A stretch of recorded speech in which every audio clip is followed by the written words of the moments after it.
Now we're moving on to volume of cones. So you should look at your reference sheet here for three-dimensional shapes for a volume and a cone. Our formula is volume equals 1/3 times pi times r squared times the height. So let's go ahead and get those written there. Volume equals 1/3 times pi r squared times the height. Get written for the next one. Volume equals 1/3 pi r squared. Go ahead and write those. Press pause if you need to while you're waiting. And then once you got those written down, go ahead and join me here. So remember, our height always forms that right angle. And the base is what it would sit on. So right here is our base. So we still have our radius of 6. So our volume equals 1/3 times pi. That doesn't change. My radius is 6 squared times the height, which is 15.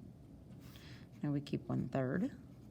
Sorry, volume equals pi stays 36 times 15. And 36 times 15 is 540 times pi times 1/3. Now we want to multiply all of this out. Now we know we could take 1 times pi times 540 if we put those over 1, but we don't need to multiply by 1. So we're going to take 540 times 3.14. So I'm going to write that out. I'll write it out. You don't really have to. 0.14 times 540. And in my calculator, I have 540 times 3.14. And that is 1,695.6. Ooh, it ends in 6, so it's going to be divisible by 3. So remember, when I take 1/2 of something, I divide by 2. So if I want to take 1/3 of something, I'm going to divide by 1. And essentially, I can multiply this straight across, and I've got this all over 3. So I'm going to take 1,695.6, which should still be in your calculator, and just write divided by 3. And we get 565.2. And let's label, and remember it's volume, so we are cubed. Okay. Moving on to the next one. Volume equals 1/3. Pi stays the same, so I'm looking at my base down here to find my radius. And it's pointing to the diameter. So the whole way across, because the whole thing is drawn, we're going to assume that that's the diameter. So our radius would be 2. And I know that's tricky. I'll try not to put anything tricky like that on a test or a quiz. Or if it's tricky, I will always tell you the answer. So we'll just go ahead and call our radius 2. So 2 squared times height, 6. Okay.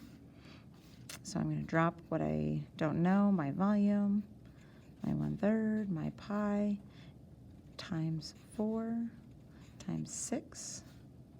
And I've got 24 here, times, I'm going to go ahead and change that to 3.14 because that's what I'm going to be doing in my calculator, times 1/3. So now I've got 24 times 3.14, 75.36 times 1/3.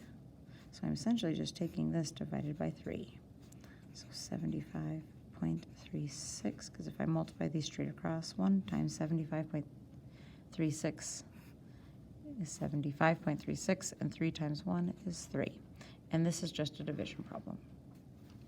So it's already in my calculator. I'm just going to go ahead and press divided by 3. And I get 25.12, and that's meters cubed. Okay. If you're not getting this all written down, make sure you pause and get it written down.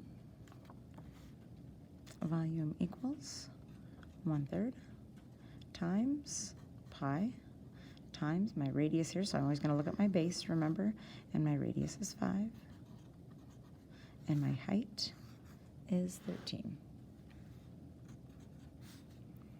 Volume equals 1/3 times pi times 25 times 13.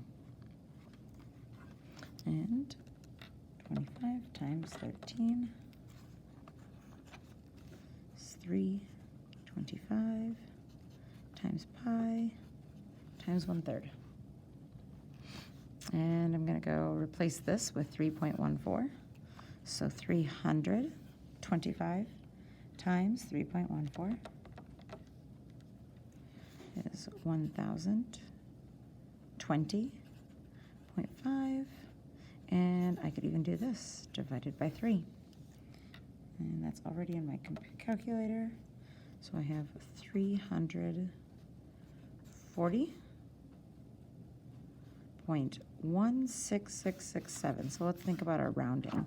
If I have 0.1667, it continues. Let's run to the nearest hundredth. Does that 6 tell me to let it go or bump it up? Yep, bump it up. So give it a shove is what I meant to say. 0.17 meters cubed. Okay, and our last one. Volume equals 1/3 times pi. My radius here is 8 squared times my height, which is 15. 1/3 times pi times 64 times 15.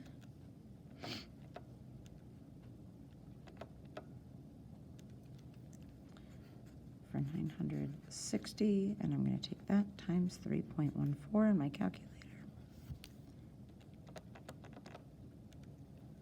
to get 3,014.4 divided by 3, and that is 1,004 and 8/10 meters cubed.